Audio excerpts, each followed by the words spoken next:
For years, planks have been treated like a beginner exercise. But what if the plank isn't a beginner movement at all? What if it's one of the most misunderstood strength exercises that we have? When you zoom out and look at what the body actually needs, the plank starts to make a lot more sense. When you walk, lift, or carry something heavy, your spine's ability to resist unwanted movement is what protects the lower back. But it goes much deeper than that. Planks strengthen the deep stabilizers of the core too, not just the rectus abdominis, the visible six-pack muscle, but the transversus abdominis and the internal and external obliques. These muscles wrap around your torso like a natural weight belt. They don't create flashy movements, they prevent unwanted movement, and that's what transfers into real-world strength. And finally, planking builds endurance in the muscles that support your spine throughout the day. So when you look at it this way, the plank stops looking like a warm-up and more like a foundational part of training. And yet, most people do it wrong. They set a timer, hold as long as possible until their lower back sink and shoulders shrug up towards the ears. At that point, you're not training stability anymore. You're hanging out on your joints. So let's take a look at the key points to get the most out of a basic plank. Start on your forearms, elbows directly under the shoulders. Then press the floor away so you're not collapsing into your shoulder joints. Now here's the most important piece. Pull your ribs down, not aggressively, but just enough that your lower back doesn't arch.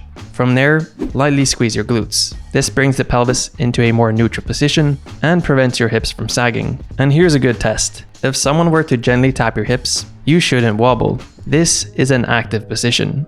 So how should you actually program planks? Well, the first goal is very simple. Build a strong, high quality, 30 to 45 second hold. Not 3 minutes of shaking for survival. Start with 3 sets and rest about 45 to 60 seconds in between. If your precision breaks before the timer ends, stop there.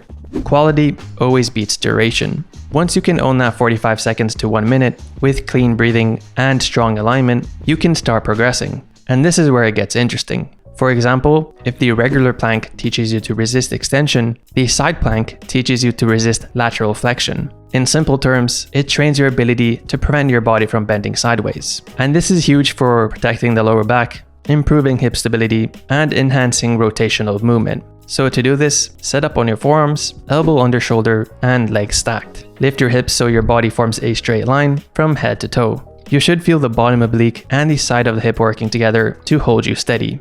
If you can hold it for 30 to 45 seconds without your hips dropping or rotating, then you can progress it. From this same position, slowly hover the top leg and hold. Now the demand shifts. Your bottom side has to resist bending, but your top hip now has to actively stabilize the pelvis.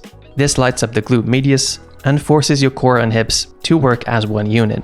And it's not about how high you lift the leg either. It's about keeping the body completely still while the leg floats. Start with 30 seconds per side on the standard version. When that feels solid, build towards a 20 to 30 second hold with the leg lifted. But perhaps the greatest variation of them all is the RKC plank.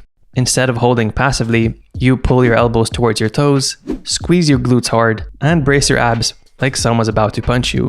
Where a traditional plank builds endurance, the RKC plank builds trunk stiffness. And that stiffness is what transfers into heavy squats, deadlifts, athletic movement, and loaded carries. Think of it like a heavy lift for your core. I personally do these weekly and recommend starting with 15-second holds for 5 sets.